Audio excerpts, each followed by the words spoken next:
Good morning class. Today I will explain chapter 11 वाक्य। वाक्य को अंग्रेजी में कहते हैं सेंटेंस। ठीक है, तो शब्दों के मेल से वाक्य बनते हैं। शब्दों के मेल से यानी शब्दों के मिलने से वाक्य बनते हैं। पर ये जो शब्द होते हैं वो क्या होते हैं? सार्थक और एक निश्चित क्रम में होने चाहिए। जैसे अगर मैं कहूँ कि भी मैं पीऊँगी या पीऊँगा दूध, ठीक है, तो ये सेंटेंस क्या है? बिल्कुल गलत है। ये वाक्य पूरी तरह से गलत है। ना तो ये निश्चित क्रम में है और ना तो ये सही है। इसका सही क्या होगा? मैं भी दूध पीऊँगा। ठीक है, तो ये कह सकते हैं कि सार्थक शब्दों के व्यवस्थित समूह को वाक्य कहते हैं। सार्थक शब्द होना चाहिए। अगर हम लिखेंगे, देखिए मान लीजिए लिखा हुआ है मकल, मकल, मकल का कोई अर्थ निकलेगा। लेकिन अगर वहीं पे लिखें कमल, कमल, तो क्या हो जाएगा? वो सार्थक शब्द हो जाएगा। ठीक है, अब देखिए वाक्य के दो अंग होते हैं। वाक्य के दो अंग होते हैं। पहला होता है उद्देश्य, दूसरा होता है विधेय। ठीक है, अब इनके बारे में हम डिटेल से पढ़ेंगे। तो वाक्य क्या हो, पहले आप उद्देश्य के बारे में पढ़ेंगे। वाक्य हमने पढ़ लिया। वाक्य के दो भेद हो गए, उद्देश्य और विधेय। उद्देश्य क्या होता है? वाक्य में जिसके बारे में कुछ कहा जाता है उसे उद्देश्य कहते हैं। उदाहरण के द्वारा देखिए, समझिए, पिताजी खाना खा रहे हैं। यहाँ पर किसके बारे में कहा जा रहा है? पिताजी के बारे में। क्या कर रहे हैं पिताजी? खाना खा रहे हैं। तो यहाँ पर उद्देश्य क्या हो गया? पिताजी।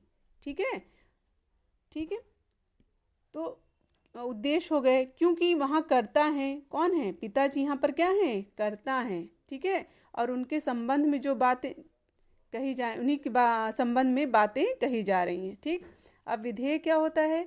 उद्देश्य के विषय में, उद्देश्य के विषय में जो बातें कही जाएं उसे विधेय कहा जाता है। जैसे अगर यहाँ है पिताजी खाना खा रहे हैं, तो यहाँ पिताजी क्या थे? उद्देश्य थे। और खाना खा रहे हैं उनके बारे में बताया जा रहा है, तो यहाँ पर खाना खा रहे हैं क्या हो जाएगा? ये विधेय हो जाएगा। ठीक है, तो इसमें कर्म और क्रिया आते हैं। इसमें कर्म और क्रिया आते हैं। जैसे पिताजी, मैंने बता दिया पिताजी क्या हो गए? उद्देश्य। खाना खा रहे हैं, ये हो जाएगा विधेय। समझ में आई ये बात?